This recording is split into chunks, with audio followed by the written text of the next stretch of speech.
Hello, everyone. Welcome back for the first Ask Mark of 2024. We are joined again by the man you all came to hear, Mr. Marc Randolph, co-founder of Netflix, all-around good guy, and recent UFC championship fighter, Marc Randolph.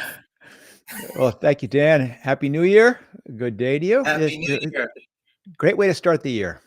Exactly. It's great to see you and great to see everyone chiming in the chat. Of course, as you all know, you're all veterans now.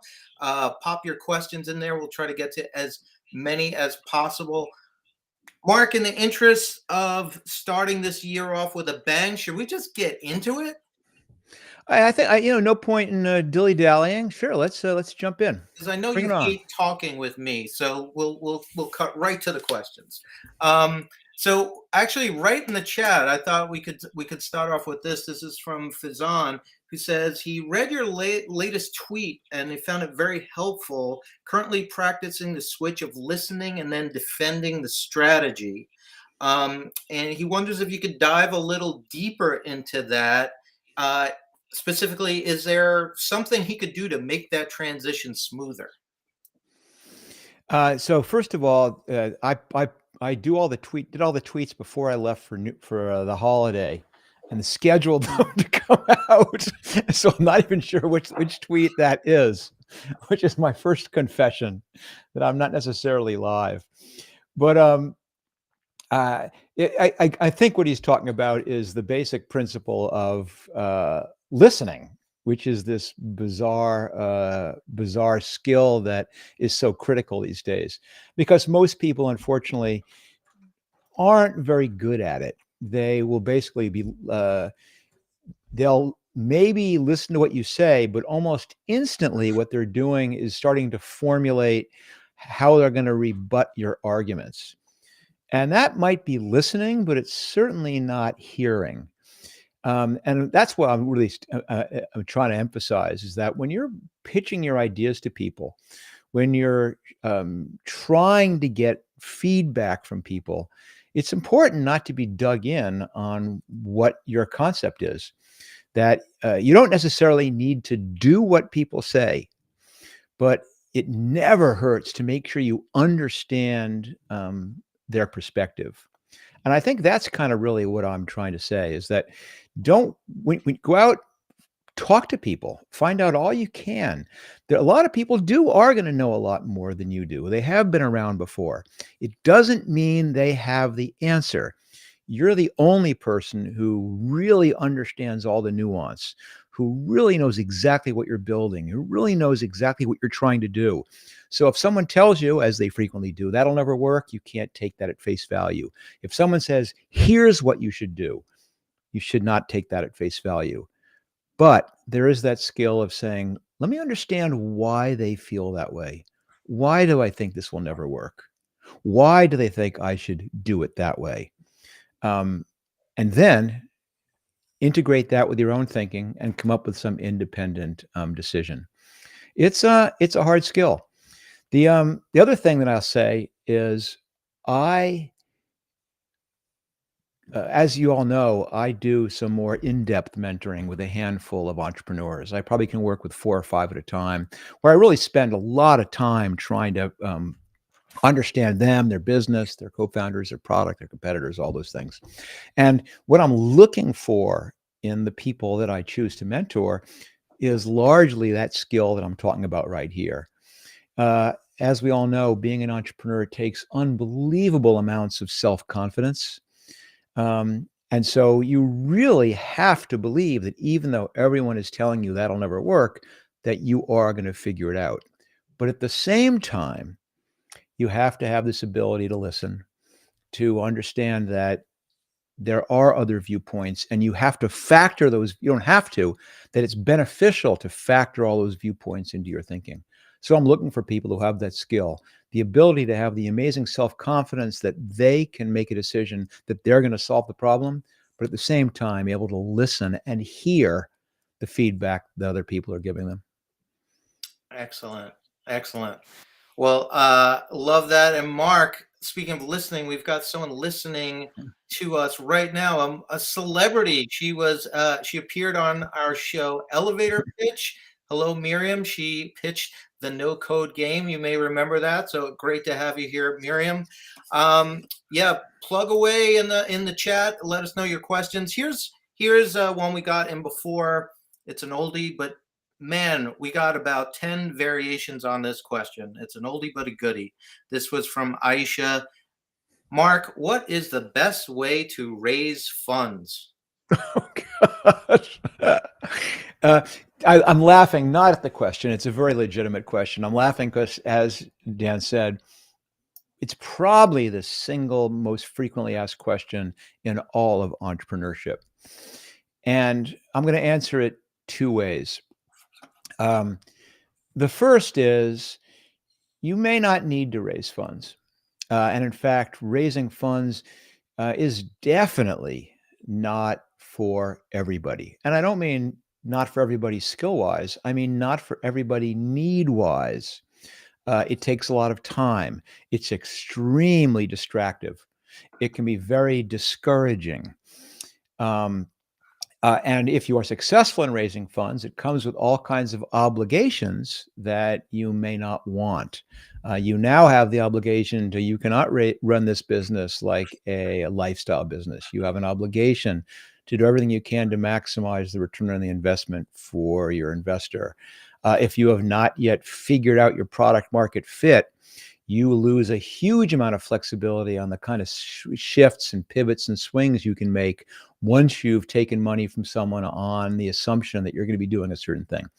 And the piece to that is that you usually don't need to, is that too many people think that the only way they can start their business, that they can get their idea going, is by raising money, hiring people to build it, spending lots of money promoting it. And as I've said, just as this most frequently asked question, this is also the most frequently given answer, is that these days, the key ingredient for being a great entrepreneur is not how good your ideas are, nor how good you are at raising money or any of that stuff. It's how clever you can be at figuring out ways to figure out if your idea is any good without spending any money.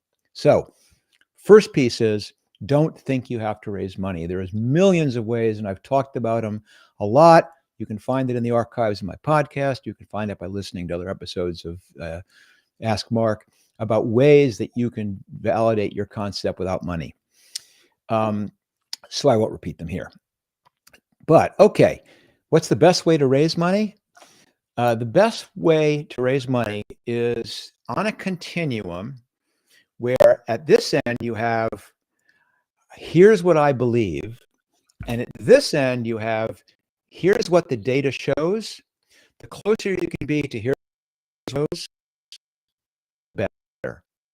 And the shows, the easier raising money is.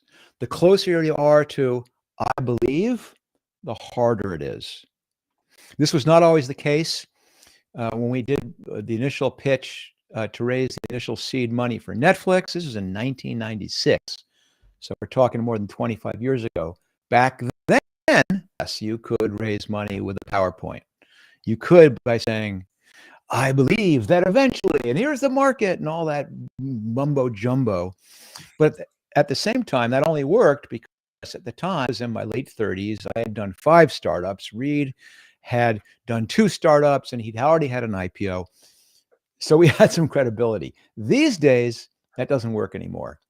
These days, what investors expect you to have done is proven on your own that this idea works, that you've hacked something. You've done something in your spare time. You've worked nights and weekends. You've done validation hacking to demonstrate that I believe is actually true. And you have to take that step. Once you've done that, it is remarkable how much easier it is. Because now when you're reaching out to people to raise money, you're saying, here's what I've found out. There is a market for this. It does cost this amount to acquire customers. Here's how much they're willing to pay. Here's how they churn. Here's how long they stay. Here's my lifetime value. You have all this data. And then what you're raising money for is not, let's see if my idea is any good or not. Then you're trying to raise money to do very, very definitive things like, can I scale my sales? I've proven it works in Silicon Valley. Is it going to work in Middle America? I've proven I can do it domestically. Can I do it internationally? I've proven the technology works. Now, can I put this in, productize it? You have to have that first step of gotten past the, is it a good idea or not? That's the easiest way to raise money. I know you may be saying, you're looking for, oh, write to this person. And I'm telling you, that's not it. There's a writer that I follow on TikTok. His name is Michael Jamin. He's a screenwriter. Just did this great TikTok talking about writing scripts. And everyone who asks him, I have this great idea. How do I pitch it to Hollywood? And he goes, no one gives a shit about your idea. What they want to see is a great script. So write the great script. And if you have a great script, it will find its audience. And the same thing goes for a startup idea. I don't want to hear your idea.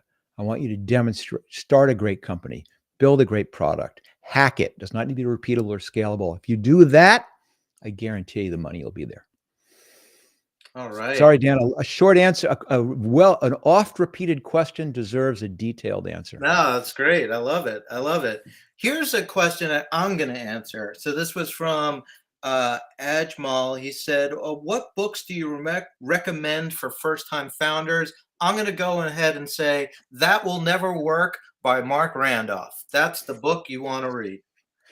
Yeah, thank you, Dan. I appreciate that. So you'll get a million different answers for this one, and I'm not going to pitch my own book called That Will Never Work. Available bookstores near you.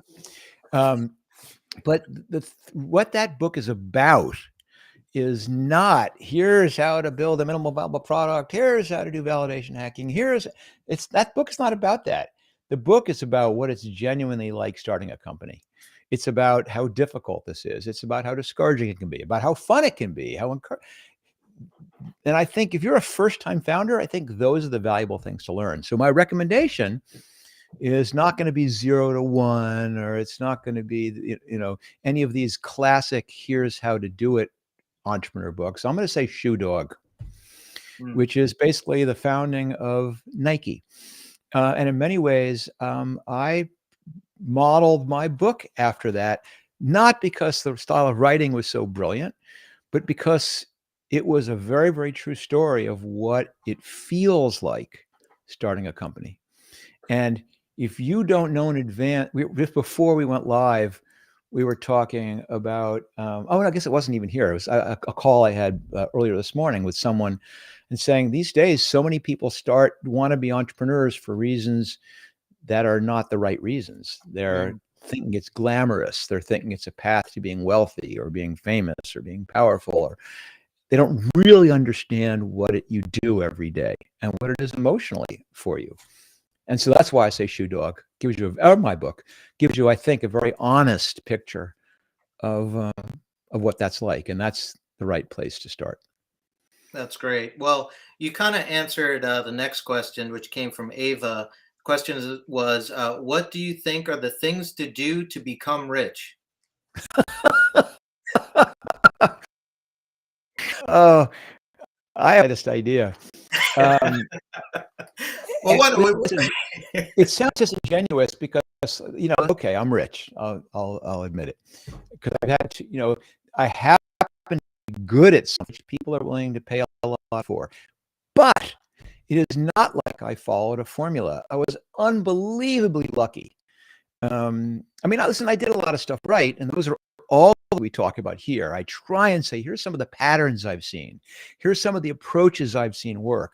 But for every one person who's followed these approaches, including me, where it works and works big, there's 1,000 people who follow those exact same approaches and it doesn't work, which is why I keep saying if you're in it because you think you're going to be rich, you're wasting your time. Because the odds are you won't.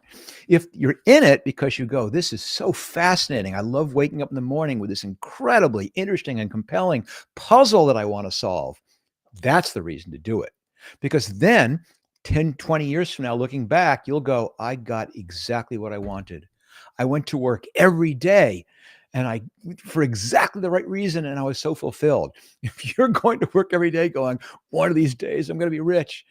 You're going to be 20 years looking back and going, God, what was I thinking? What was I doing? There's no, if you want to be rich, I don't know, go be an investment banker, go be an analyst at an investment bank. Be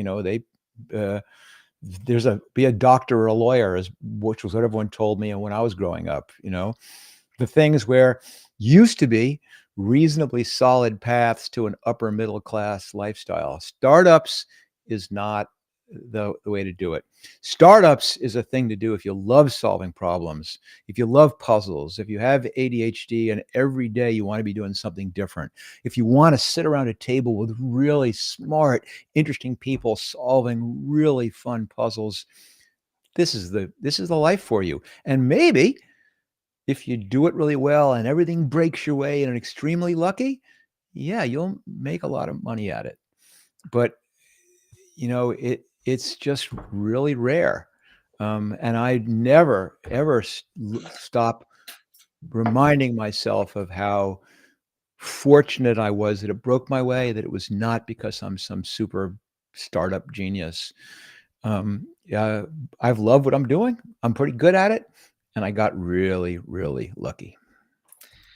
Pretty good at it. That's the understatement of the century. But love the thoughts there. So let's look ahead. We're in January 2024. We had some questions that came in earlier. Maybe we could do them in one fell swoop. Al wanted to know what you saw as the biggest challenges for 2024. And then Cynthia wanted to know if you were starting a new business in 2024, what would it be? So I wonder if we can sort of mush those into one delicious Mark burger. So, one of the things about startup land is it's incredibly volatile. This is not a predictable business where you have these gradual ups and then these gradual downs. Things just change so quickly. So the advice for 2024 is pretty much the same as it is for 2023 and 2022, and it will be in 2025 and 2026, which is don't try and predict the future. Put yourself in a position where you can react to whatever happens, which means you avoid making very extensive fixed cost commitments. Way better to pay a little bit more market rent where it's a monthly expense that you can get out of than to go, just think how much I'll save by buying the warehouse. And then you're stuck. And that's a simple analogy, but that thinking applies to so many things. Flexibility is so important, especially when things are volatile. Strike when the iron is hot is another way to deal with volatility. Thinking about raising money and you see a great window for doing it, for God's sake, jump through that window. If you say, in 6 months, I'll be a little stronger, maybe get a little better valuation. Well, in 6 months, who the hell knows what the fundraising environment is going to be like? So be reactive. So what would I do? Gosh, I am so tempted all the time to want to jump back in. And it takes remarkable discipline on my part to not go back full-time into it, because I'm at the point in my life I don't want to do that anymore. So thank you to everyone out there for letting this be my startup methadone, my way of keeping my addiction somewhat at bay. I would plunge into some category which break open pretty aggressively. And before, blockchain has been somewhat discredited because of volatility in crypto. but I still think there's tremendous opportunities in using blockchain to disrupt some pretty established businesses. I'd be tempted to look at that. These are things which have been done. I had a old house that I've had for a long time in New York State, which we just sold yesterday. My God, it's ridiculous. The paperwork, the back and forth, lawyers have to sit. There has got to be a better way. We're about to see the whole damn burst on real estate tech, because the Realtors Association has on how houses get bought and sold is just about to get broken. I'd be looking for these things which have been locked and held in position by tradition or law or some weird dynamic which has nothing to do with what the customers want, and I'd be looking for that to break open. I'm not so sure that artificial intelligence is going to be the thing that's going to break a ton of things wide open. I see a million things changing. God, it's so crowded right now. I probably wouldn't go in that direction, but that's just me. There's huge opportunities there too. It's looking for things. So where is the world changing the most rapidly? Jump in front of it. Or now, no one's going to know this reference. There's a guy named Bob Hope, huge entertainer, but was interesting and very, very famous entertainer, an extremely wealthy entertainer, but one of the very first people to do something which most modern entertainers now do, which is make more of their money, not from entertaining, but from other things. He made his in real estate, and he was in LA, and he had a very simple rule. He said, I go out to where the houses stop and I buy land. And then the city expands out, and then I go out where the houses stop and I buy land. And I think that's what you've got to do in the startup world too. You've got to go, where is no one doing things because it seems so difficult, but there's huge opportunity? I'm going to buy land out there. That's great. That's great. I love that. And I'm shocked that you don't like signing your name over and over again like a million times. Most people love that, Mark. It's just made so difficult. Yeah. And I'm always looking and going, are all these things here to make it easier for the consumer to do something? So anyway, and by the way, I do look at the comments, believe it or not. So 2 quick reactions. One is the name of the script writer that I mentioned is Michael Jamin, Jamin. And it's so funny. If you took all the things he tweets about for the most part and substituted startups for script writing, it would be like word for word. It's so fascinating. And the other one, someone named Susan Cabrera basically was responding to my sense about being in it for the right reasons. And she had it right on, because she said, if you don't have this very strong why, the Simon Sinek, the importance of why, if you don't have this reason you're getting up every morning and coming to work, you're going to burn out on it. Which is why I keep emphasizing you should be in this for the right reasons. And it's why I try so hard to make sure people stay focused on the things that are gratifying, because there's a lot that's hard. Sorry, done. That's great. That's great. Well, here's an interesting question that sort of slightly diverges from what we've been talking about, but it's on this topic. This came in earlier from Carlos. How do I know if I'm the right person for my own idea? And I wonder, have you had ideas that you're like, this is a great idea. I have no clue how to do this, so I'm just going to give it to someone else. What do you do with those ideas? Oh, that's such a great question. And it is absolutely correct.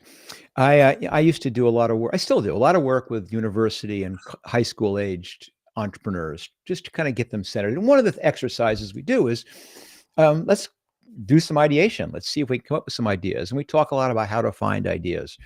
But I say part of you have to have the right criteria for evaluating whether it's even worth pursuing or not. And one of them is there has to be why you. And I have a lot of entrepreneurs who do things like, I've got this great idea. We're going to do a e-reader, and we're going to have them be solar powered, and we're going to have them distributed in areas of Africa where they don't have access to textbooks, blah, blah, blah. And I go, this is awesome. I go, so I assume you've spent a lot of time in Africa. And they go, no, I've never been there. I go, so I assume you have a lot of experience with early childhood education then. You go, no, no. How about a lot of understanding of the e-reader business? No. Well, there's a good criteria that this is probably not the right idea for you. You've got to have some foothold in reality that you have some reason and some permission to do this idea. Also, you have to be at the so I'll get those. I have this great idea to build a better MRI machine.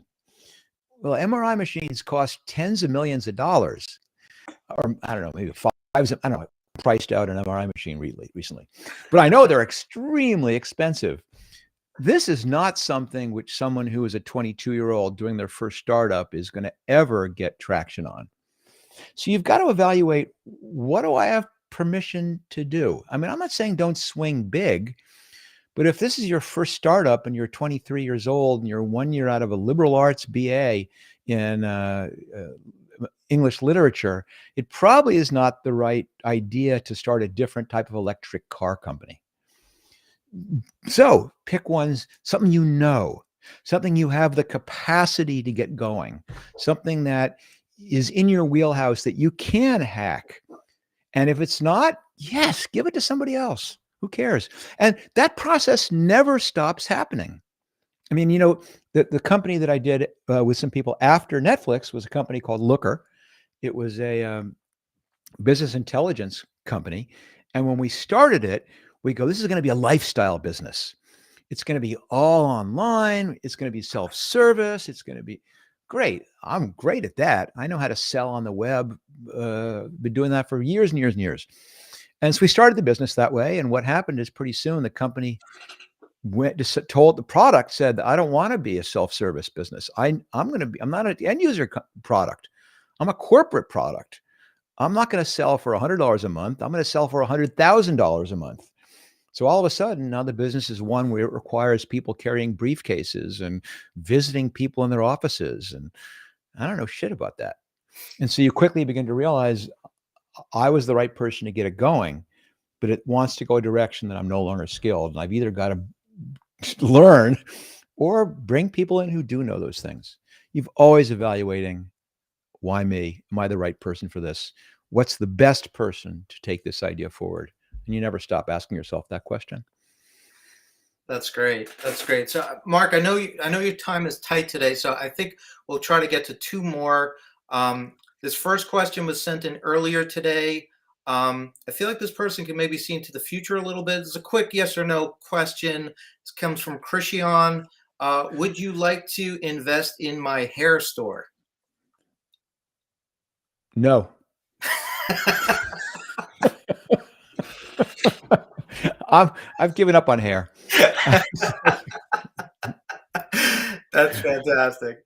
And then maybe a better question. The wise asses out there. Jesus. Better question to end on. So much of what you talked about today, I think everyone's picking up on this, is working with other people, talking with other people, meeting other people. So, Mark, there's certain people who aren't so comfortable putting themselves out there. They're introverts.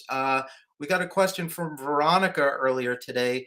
Any advice to help an introvert sort of break out a little bit, get into these networking circles, meet people? It's so vital to success as an entrepreneur. So, I mean, it'd be disingenuous of me to give advice of how to sort of an introvert. I don't know. I've always been an extrovert. So it's one of those things you go, oh, it's easy. I know it's not easy. It's really hard. So I'm going to answer it a slightly different way, as is my style. Don't always answer the question. There's a real reasons why it's so wonderful sometimes to have a great co-founder, because they balance you. And even if it's not a co-founder thing, having people who balance you is hugely useful. For my entire professional career, I've always surrounded myself with people who could help me do the things that I was not strong at. I'm a pretty good idea guy. I'm a pretty good directional guy. I'm a terrible follow through on details guy. And so it's always helped for me to have people I work with who are really good at that. And when you combine the two, it works. If you think about my relationship with my Netflix co-founder, Reed Hastings, I mean, Reed is an introvert. He's a mathematician. He's a computer scientist. He's very data driven and very analytical. And I'm the opposite. I'm not that I'm not analytical and data driven, but I mean, I'm emotive. I'm really trying to be empathetic. I'm trying to feel how and guess how the things we do are going to be perceived by the public, things he's not good at. And you end up dividing responsibilities in a way that works. And when you have a great combination, it really is magic. So I'm not saying you should not make the effort to do more of the things that are required, but you can't make yourself into someone you're not. I mean, look at the relationship that Bill Gates had with Steve Ballmer. Bill Gates was extremely analytical, smart, brilliant business strategic thinker. How about that? And but he was not a rah kind of guy. He was not a salesy kind of guy. And he found a partner, Steve Ballmer, who was amazing at that. And for many, many years, that was this incredible dynamic duo. It happens all the time. So push yourself a little bit to be out there. And if you really are uncomfortable and realize you need this, find someone who balances your strengths. I love it. And I hope I balance something for you, Mark, because I feel like, I don't know, I'm like the dumb half of you or something like that. We're a great team. We'll leave it at that, Dan. How about Yeah, that? there we go. Well, Mark, so awesome stuff as always. And to everyone who joined in today, I know we're running a little shorter than usual, but we got to run today. But thank you so much for all the great questions. And just to piggyback off what Mark was just saying about meeting other people, look at that chat group. There's a lot of great comments in there, a lot of smart people. So I would definitely encourage people to connect on there, right, Mark? Absolutely. You can connect there. Also, if you're really entrepreneurially inclined and you're looking to interact with other entrepreneurs, find people who can help you to bounce ideas off of, you're welcome to apply to join the Neverland Entrepreneurial Community. There's a link to it on the screen right now. And it's basically a community of thousands of other early stage entrepreneurs. And all we do is talk about startups, entrepreneurship, and the challenges, the fun. It's a great place to connect if you are looking to help balance yourself and find some other skills. It's unfortunately, it's not open to everybody. You have to apply to get in, but I can tell you're the kind of person we want. So go ahead. And listen, for all other things, Marc Randolph, you can come to marcrandolph.com. You'll find links to the podcast. You'll find my blog. You can sign up to get my email list and get notified, most importantly, of future Ask Marc sessions. So you get more exposure to the brilliant, scintillating, comedic Dan Bova. Well, thanks so much, Mark. Do all those things, people, and definitely check out that community. It's amazing. Mark is the amount of time and energy this man puts into helping other people. It's truly inspiring. So we're always so glad to have your thoughts. Thanks again for your questions. And Mark, say goodnight. Well, so good night, everybody. And listen, thanks also to Entrepreneur Magazine and Entrepreneur for hosting all of this. Another amazing source and resource for entrepreneurial support. So between the two of us, you've got it covered. See y'all next time.